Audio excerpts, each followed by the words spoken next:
Specific जो 4000 चौरस मीटरवरील जो उल्लेख किंवा जी मागणी सन्मान्य सदस्यांनी नाशिक महानगर क्षेत्राच्या संदर्भामध्ये केलेली आहे, नाशिक महानगरपालिकेने सर्वसमावेशक गृहनिर्माण योजनेअंतर्गत म्हाडा प्राधिकरणास उपलब्ध करून न दिलेल्या विकासकांना नोटिसा बजावलेल्या आहेत आणि तदनंतर 22-23 आणि 23-24 या 2 वर्षात 1619 सदनिका या अंतर्गत उपलब्ध झालेल्या आहेत।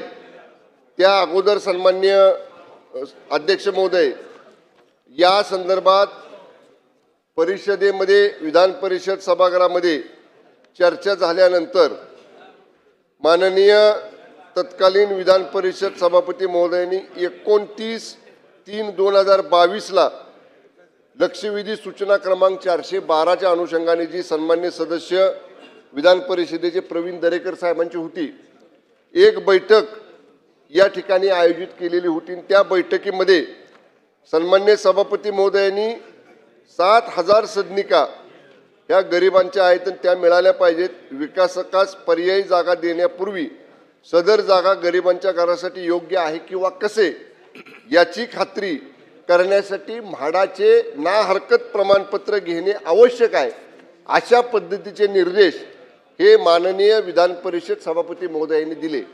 परंतु सन्मान्य अध्यक्ष महोदय, मी सन्मान्य सदस्य फरांदेताईंना सुद्धा या ठिकाणी त्यांना अवगत करू इच्छितो की नाशिक महानगरपालिकेचे किंवा नाशिक महानगरपालिकेच्या आयुक्तांनी या निर्देशाच्या पूर्ण विरुद्ध भूमिका घेतली आणि त्यांनी स्पष्ट त्यांच्या महानगरपालिकेच्या स्तरावरती निर्णय केला की अशा पद्धतीचं म्हाडाचं एनओसी घेण्याची आवश्यकता नाही। म्हणजे अध्यक्ष महाराज, हे थोडंसं गंभीर आहे।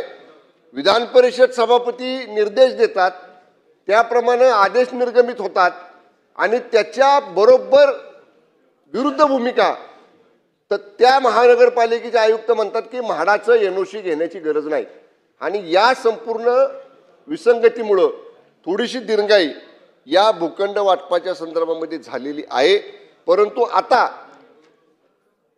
नगरविकास विभाग आणि गृहनिर्माण विभाग या दोघांच्या संयुक्त विद्यमानं आपण एक ॲप सन्मान्य अध्यक्ष महाराज विकसित करतोय, महाआवास ॲप।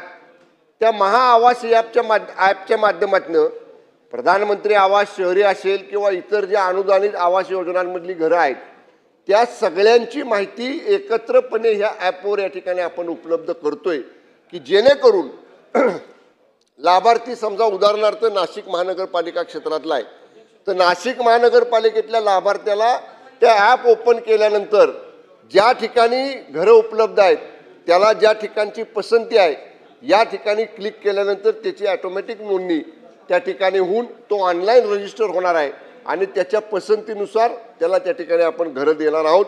या एकाच ॲपच्या संदर्भामध्ये दरवेळी ज्या ज्या नोंदणी होतील त्याची लॉटरी, कारण आपण म्हाडामध्ये कुठलीही वितरण करताना, कुठलेही अलॉटमेंट करताना लॉटरी पद्धतीनं करतो, तर आपण या संदर्भातला निर्णय करतोय की आठवड्यातनं एकदा अशा नोंदणी झालेल्या लाभार्थींची लॉटरी काढली जाईल आणि त्या लॉटरीनं ह्या घरांचं या ठिकाणी वितरण केलं जाईल।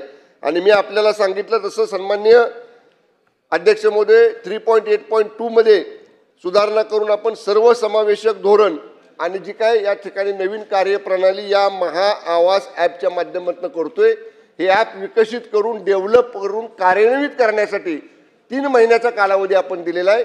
3 महिन्याच्या कालावधीत या सगळ्यामध्ये सुसूत्रपणा येईल आणि लवकर ही घरं मिळण्यामध्ये त्याचा उपयोग होईल।